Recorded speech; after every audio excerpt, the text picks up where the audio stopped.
সীমান্তে আজ আমি প্রহরী। অনেক রক্তাক্ত পথ অতিক্রম করে আজ এখানে এসে থমকে দাঁড়িয়েছি স্বদেশের সীমানায়। ধূসর তিউনিসিয়া থেকে স্নিগ্ধ ইতালি, স্নিগ্ধ ইতালি থেকে ছুটে গেছি বিপ্লবী ফ্রান্সে, নক্ষত্র নিয়ন্ত্রিত নিয়তির মতো দুর্নিবার অপরাহত রাইফেল হাতে, ফ্রান্স থেকে প্রতিবেশী বার্মাতেও। আজ দেহে আমার সৈনিকের করা পোশাক, হাতে এখনো দুর্জয় রাইফেল, রক্তে রক্তে তরঙ্গিত জয়ের আর শক্তির দুর্বহ দম্ভ। আজ এখন সীমান্তের প্রহরী আমি। আজ নীল আকাশ আমাকে পাঠিয়েছে নিমন্ত্রণ, স্বদেশের হাওয়া বয়ে এনেছে অনুরোধ, চোখের সামনে খুলে ধরেছে সবুজ চিঠি।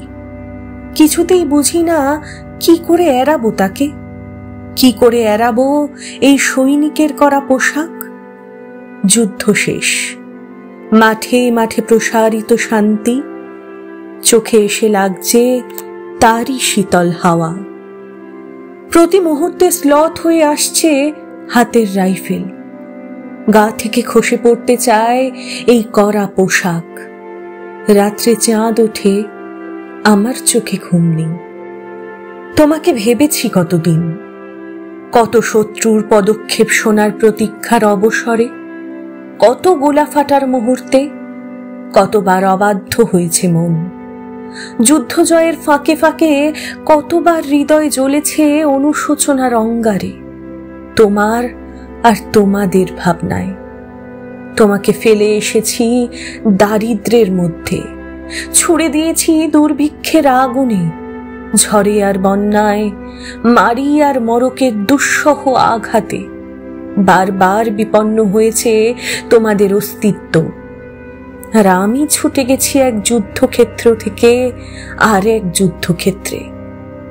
জানি না আজও আছো কি নেই, দুর্ভিক্ষে ফাঁকা আর বন্যায় তলিয়ে গেছে কিনা ভিটে, জানি না তাও।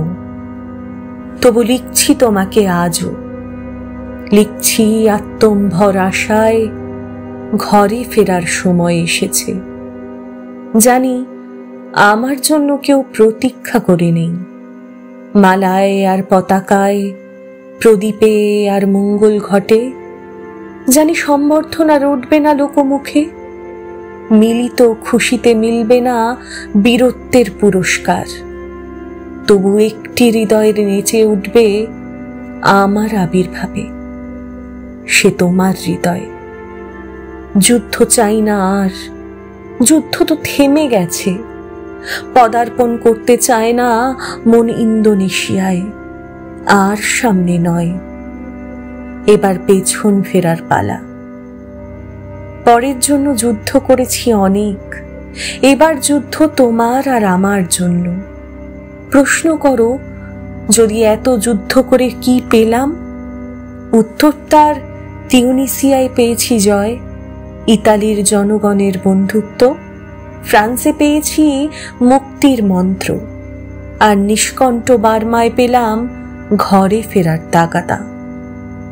আমি যেন সেই বাতিওয়ালা, সে সন্ধ্যার রাজপথে পথে বাতি জ্বালিয়ে ফেরে, অথচ নিজের ঘরে নেই যার বাতি জ্বালার সামর্থ্য।